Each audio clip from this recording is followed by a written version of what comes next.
Hey everyone, it's Matthew here with Tabletop Shenanigans, and today we're going to be having episode 2 of our Battle Ready series, Screening. We're going to be talking about what to do against turn 1 charges as well as turn 2 deep striking. So let's get right into it.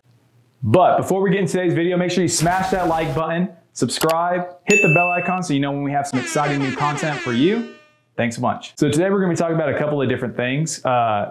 Whether or not you're going to be going first, there's a couple of different ways that you can help yourself in not getting so devastatingly charged turn 1. There's a lot of times you really just can't avoid it, particularly in Dawn of War, when you're only starting 24 inches away from each other and you only have a 10-inch deployment zone. It doesn't give you a lot of wiggle room to make mistakes against an opponent that is very aggressive. And I can think of a couple off the top of my head that have really good turn 1 charging ability. White Scars comes to mind.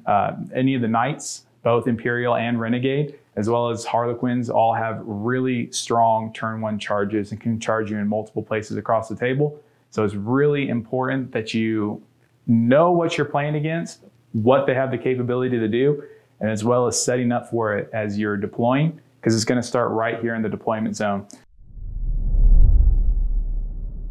So today what I did is I went ahead and set up my 2,000 point Kadashan army. I went ahead and deployed them in a way that I felt would be optimizing screening against an opponent that can turn 1 charge me if I don't get the opportunity to go first. So that's what I'm kind of going to be showing you right now. As you can see here, I've gone ahead and placed my first row of 30 guard, because that's all I ever bring is just 30 guard. So I'm using just what I would normally use.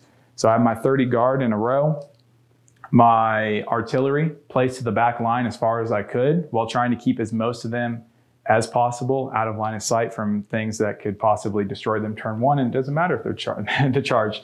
And then I went ahead and placed things that I wouldn't mind being charged turn 1, like my Hellhounds, use them as additional screening since I don't have as much troops as maybe other players do. If I had 50 troops, I'd just make a line across the table and just use them as my turn 1 screen. So with this setup right here, I'm able to keep my opponent from charging my tanks turn 1, hopefully giving me the chance that once they finish their charge, even if they kill the majority of my troops, that I'll be able to shoot their turn 1 chargers off and brace myself for round 2 probably.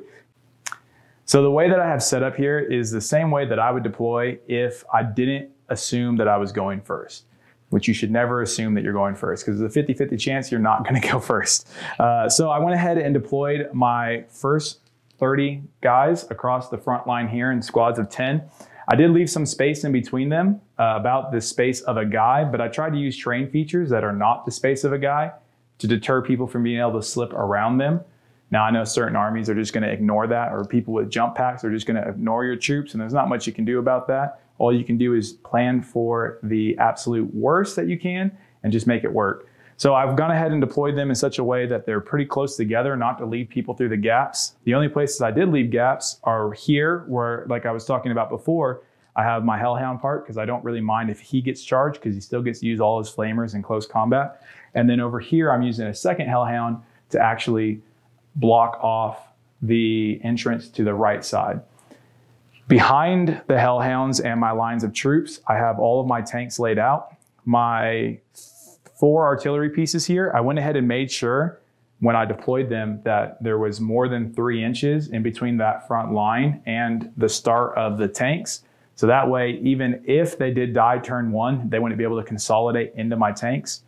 I wasn't able to do that in every case just because I'm limited in space. Again, talking about that Dawn of War being the worst for screening. And this is exactly why, because you just run out of space. So in some places, my tanks would be able to be charged if they were able to kill that front line and be consolidated into.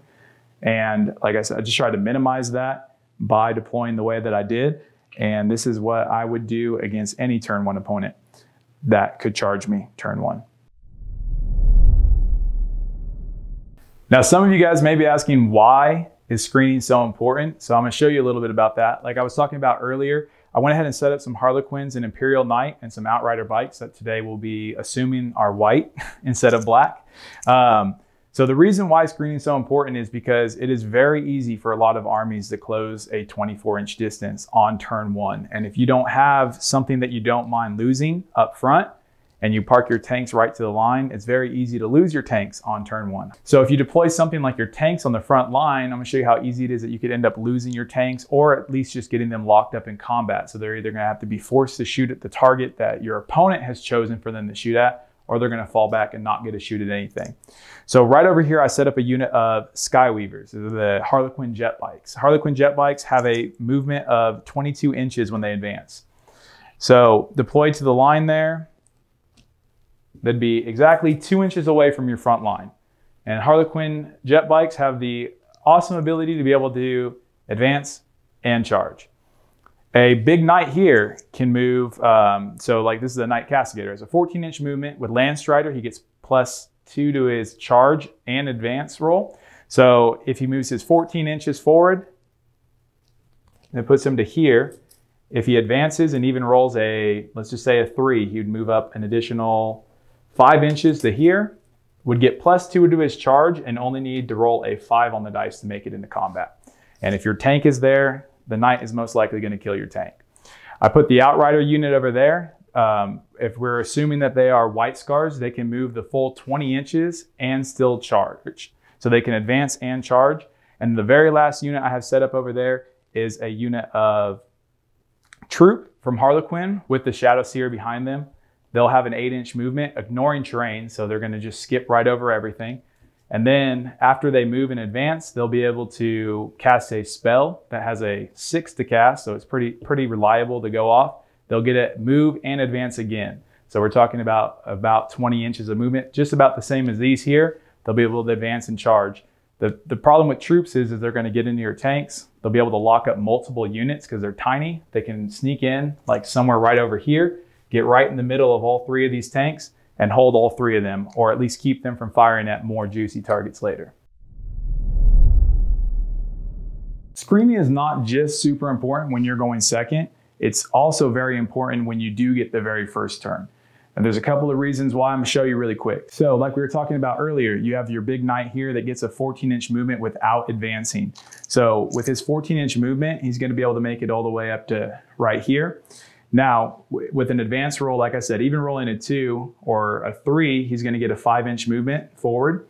So one thing that I would do if I was going first in this situation, or if I did get the first roll, I'd advance this unit here, possibly giving them orders, but it's gonna pretty much guarantee that I'm gonna get at least a 50% chance. If I move that 9 inches, I'm gonna be in the space that he wants to be able to move to. So it's gonna severely limit the amount of movement he gets, and it's going to effectively make him charge the unit that I want him to charge instead of something juicy like a tank. Same philosophy over here with my Hellhound, with the bikes over there. They're gonna get a 20-inch movement. So as you can see here, a 20-inch movement is gonna get them all the way around the table over here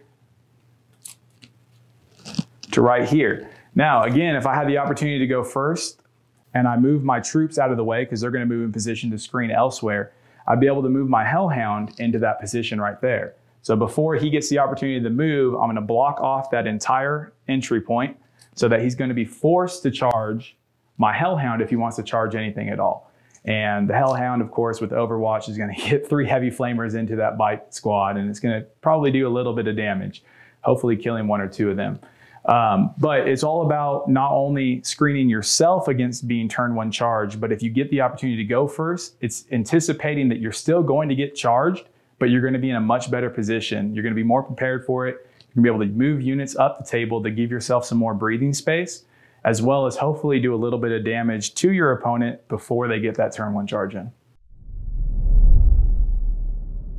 So we talked a little bit about what happens when you're going up against a army that's going to be utilizing a lot of Alpha Strike or turn 1 charges.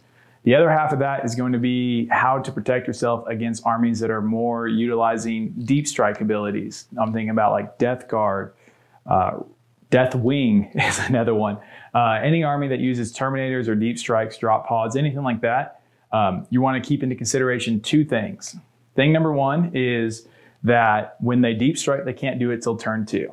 So if you have things like guards units or squishy troops, And you're not going to want to push them forward turn one unless if you're protecting yourself against turn one charges or alpha strikes. You'll keep them back until turn two. So depending on whether you went first or second is going to determine when you're going to want to move those troops out of your deployment zone or out of cover to optimize screening against deep strikes. If I went first, I'm not going to bother moving my screens forward to repel deep strikes until turn two. If my opponent went first though, I'm going to need to do that on my turn one because they're going to have their turn two obviously before I have mine. So I'm going to have to move and maximize my deny bubbles all across the table. So what I've gone ahead and done here is assuming that my opponent went first, I went second. So on my turn one, I moved up for screening, kind of like what we talked about before. However, this time I moved my entire army the way that I would move them to prevent my opponent from being able to deep strike on turn two if I was playing against a Deathwing army or even Custodians that are going to be dropping in a lot of Alora's Custodians. Remember, you know exactly what your opponent has in deep strike, so it's pretty easy to go ahead and determine where you need to move and where you need to block out. So here on the table, I went ahead and just moved my units forward. I still used elements that I did before for screening, like moving my tanks into position to block. However, what my main goal was if I'm trying to deny deep strike is making sure I have both a 19 and or an 18-inch bubble. So the difference between that obviously is the opponent can't deep strike unless if they're 9 inches away. So your front line gives you a 9-inch bubble. So the closest my opponent could deep strike in is basically almost in their deployment zone. Just kind of takes away the whole beta strike or deep strike ability. What you want to do is make sure that things are spaced out in a way that they are all within 18 inches of each other. So you see there's a lot of dead space. However, there isn't a single place on here that I'm either not within 9 inches to a table edge or I'm not within 18 inches to another tank, making it completely undeep strikeable is the best way to say that. So even back here, I'm within 14 inches all the way around here. There's no place to deep strike. Over here, I went ahead and still trying to protect my tanks, even if my opponent does deep strike, I make sure that my front line is even further so that the closest that they could deep strike is going to be 11 inches away from my tanks. So it's just kind of protecting yourself. You still don't want to just move your troops out there to be shot, but you also want to protect yourself against deep strikes because if they drop in some, let's just say, some knights and they're able to be 9 inches away from some nice juicy tanks, they're going to be able to pop those the moment they get into combat with them. So if I can keep them 11 inches away, it's very, very, very unlikely that they make that 11-inch charge if they even attempt it at all. So the whole goal of this is just to protect yourself against being deep struck against, because if I just move my whole tank line forward, I moved everything forward, he would just deep strike 9 inches behind me. And then not only would he be in my deployment zones, but he'd also be within range to strike and move on to objectives because I gave him the opportunity to deep strike within 9 inches of my objectives, as well as within 9 inches of my tanks that I'm trying to protect. One last thing that I wanted to talk to y'all about today is kind of a downside of the entire video that I've just been showing you about screening. So what I like to call it is slingshotting. And it's basically giving your opponent free movement or free consolidations, free tags, whatever you want to call it. There's a couple of things like when I set up here, and it's kind of inevitable. You're trying to do two things. You're trying to screen your opponent and stop your opponent at the same time. They don't always go hand in hand. So basically what it is, and I'll show you here on the table, is these bikes here, we'll just assume that they're not White Scars today and they just get their 14-inch movement. So with their 14-inch movement, they wouldn't be able to actually move on to the objective right over here. However, with a very simple 2-inch charge, they'll be able to move 2 inches, consolidate, or pile in, fight, and then consolidate onto the objective. So effectively, I gave them an extra 6 inches of move because I moved my tank into combat range. Now, it's kind of like a double-edged sword. You're limiting the ability of those vehicles and of those chargers.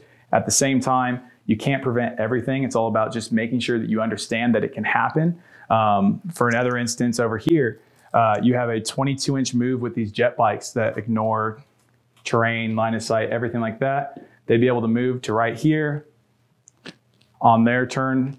They'll also be able to charge in, pile in, consolidate, and if they were able to kill the unit, they'd be able to pile in to my Demolisher Leman Russ over here. But effectively giving them free movement, a free charge with no overwatch against a vehicle. Not necessarily good at Overwatch, but if it was a different one, you know, that would be well at Overwatch. So it's kind of like just keeping that in mind. If you can possibly do all of this, like I was talking about your 18-inch window, if you can do this with a little more space, and again, we're kind of restricted playing Dawn of War here. This is the worst one, so we wanted to go ahead and go over that as worst case scenario. But it's just something to keep in mind that your opponent can use against you while you're screening. Knowledge is power. So that's everything I want to go over with you guys today on screening to help optimize your screening. If there's any other videos that you guys would be interested in seeing, any other topics that I could go over for you guys, leave a comment in the comments below. I'd love to help out in any way that I can. Hopefully you guys learned something today and you can apply it to a future game really soon.